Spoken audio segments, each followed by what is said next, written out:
This is part 3 of Federalist 17. One of the other historians that I have mentioned to you before is Joseph Ellis.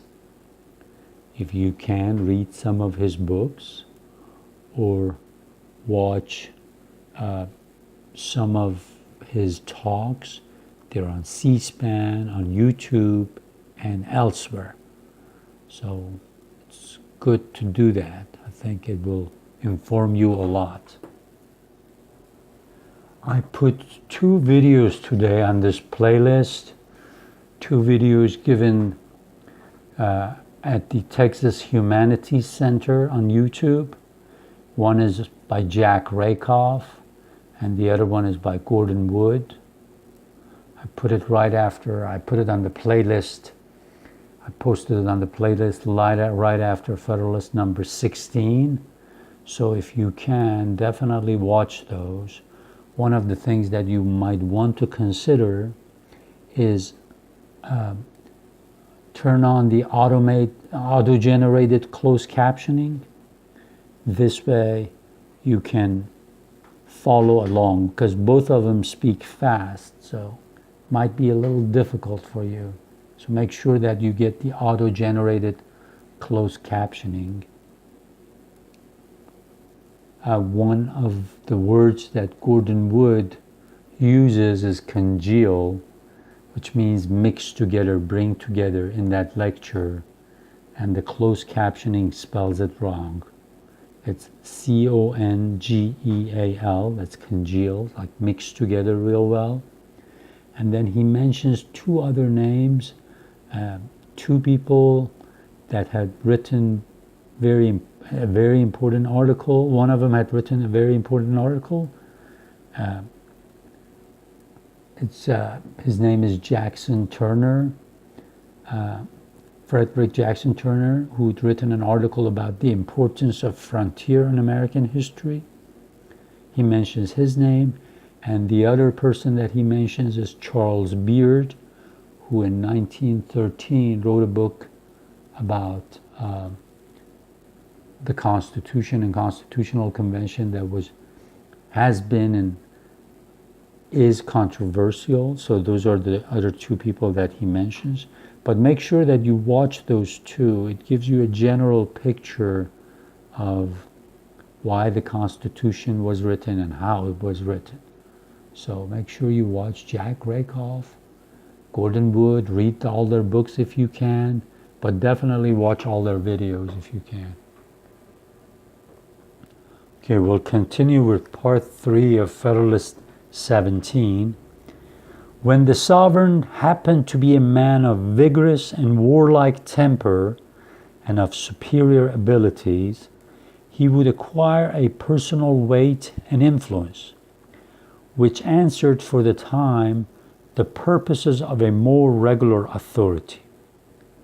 But in general, the power of the barons triumphed over that of the prince, and in many instances his dominion was entirely thrown off, and the great fiefs were erected into independent principalities or states.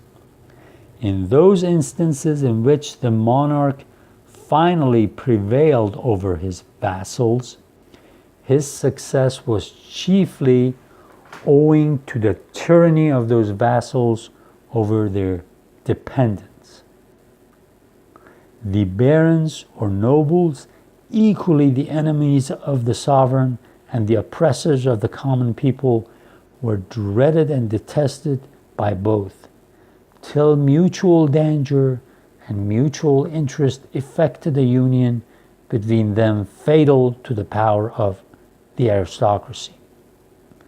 Had the nobles, by conduct of clemency and justice, preserved the fidelity and devotion of their retainers and followers, the contests between them and the prince must almost always have ended in their favor and in the abridgment or subversion of the royal authority. So he says, imagine these states are like feudal areas, feudal lands.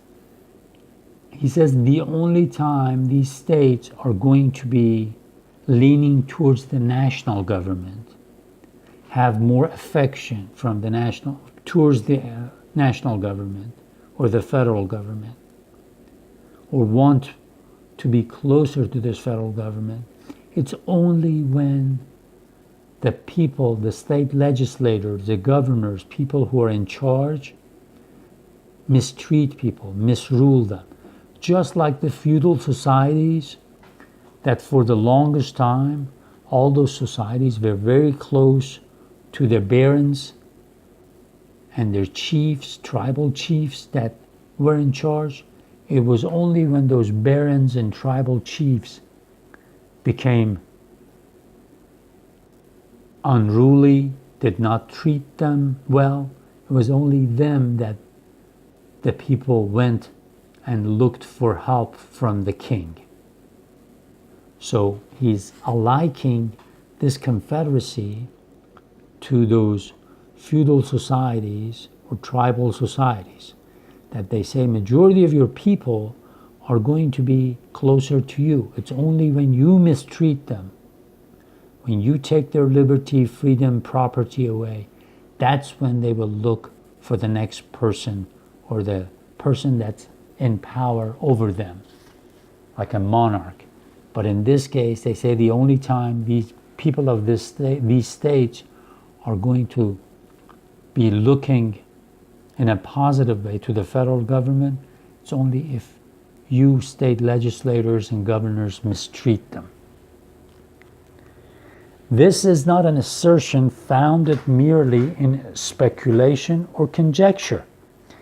Among other illustrations of its truth which might be cited, Scotland will furnish a cogent example. The spirit of clanship, which was at an early day introduced into that kingdom, uniting the nobles and their dependents by ties equivalent to those of kindred, rendered the aristocracy a constant overmatch for the power of the monarch, till the incorporation with England subdued its fierce and ungovernable spirits and reduced it within those rules of subordination which a more rational and more energetic system of civil polity had previously established in the latter kingdom. He said, before Scotland joined in the union with England, all those clans that were there, they always overpowered their monarch. Monarch was no match for them. It was only after the monarch, the King of Scotland, joined England, they started a union. It was only then that gradually those barons, those chiefs of clans in Scotland started losing their power.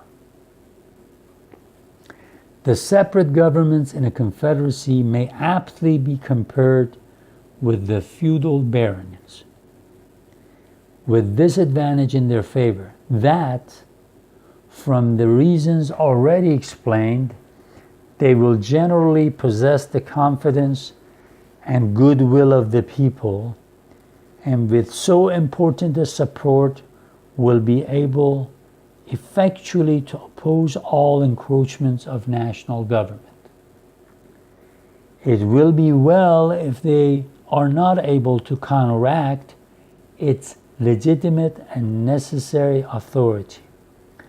The points of similitude consist in the rivalship of power applicable to both, and in the concentration of large portions of the strength of the community into particular depositories, in one case at the disposal of individuals, in other case at the disposal of political bodies. Notice concentration and depositories were spelled with capital letters. He wants you to know those are important. A concise review of the events that have attended Confederate governments will further illustrate this important doctrine, and inattention to which has been the great source of our political mistakes and has given our jealousy a direction to the wrong side. This review shall form the subject of the ensuing papers. He's talking about that we are going to talk to you about the confederacies in the ancient and modern time and what their shortcomings were, and maybe we can learn a lesson from them. He says in the next few Federalist Papers, that is what we will be talking about.